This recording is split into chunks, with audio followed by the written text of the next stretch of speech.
Sydney, Gale and Dewey are back, along with a new batch of meta-movie Gen Z teen victims for Ghostface 5.0 to stab right in the Woodsboro. Hello Sydney, and anyone not called Sydney, and welcome back to Game Over Movie Reviews. My name is Peter, and this is my movie review of Scream, or Scream 2022, or Scream 5, or let's settle with 5 Cream. 5 Cream is the first in the series not to be directed by everyone's favourite dearly departed horror uncle, Wes Craven.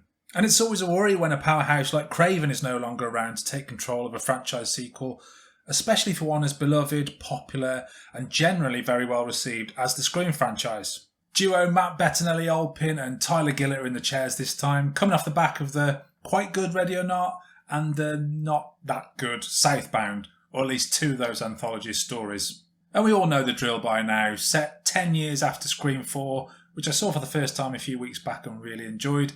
Ghostface is back, and he, she, or they are doing some killings. How many killings? 7. Before I get properly going, you've all seen the title for this video, but I'm going to spell it out just in case. This is a spoiler-filled video. So let's do the good stuff first, starting with the most obvious thing, the film itself. It is a good one.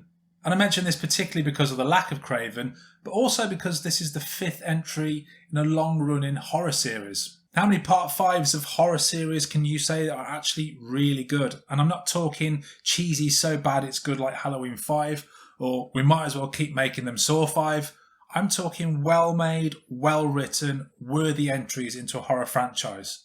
If you can name a 5th film in a horror franchise in the comments down below which is better than this Scream, well, be surprised. So specific good stuff. The cast are all really great. Melissa Barrera, who was actually my least favourite part of In the Heights, is really good here, as is her little film sister Jenna Ortega. I really like the drama and dynamic between these 2 sisters. Barrera's character Sam, who turns out to be the daughter of the original Ghostface, or one of them, Billy Loomis, is a really interesting character who feels like she's right on that knife edge of sanity. She's got a bit of a Dexter vibe going on because she's advised and in one slightly weird moment is helped by the ghost or the image of her dad Loomis. Jasmine Savoy Brown and Mason Goodin as the Meeks Martin twins are both very entertaining in their dual role as the Randy of this film, who happen to be their uncle, filling us all in on the new rules. They're the main meta narrators of the film, though others do chip in.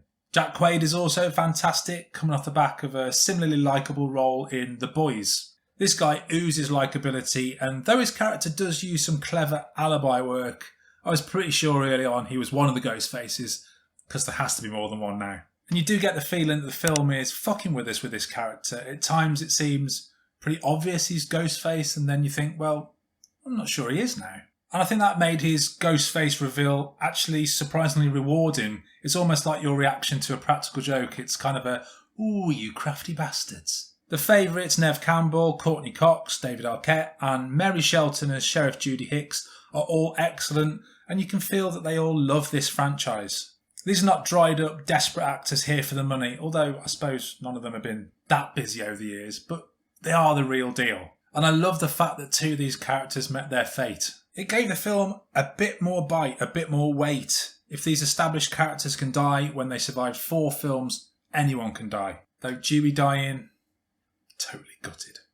A surprising addition to this film was the noticeable cranking up of the gore and viciousness. 5 Cream is not as tense or scary as that first film, but the on-screen gore is really impressive and again just adds a little bit of weight.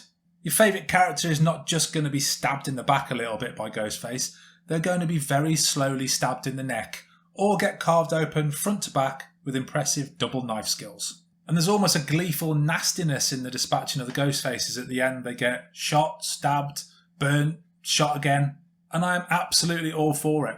If you've seen 5 Cream, yeah, I'm sticking with it. Where would you rank it in the franchise?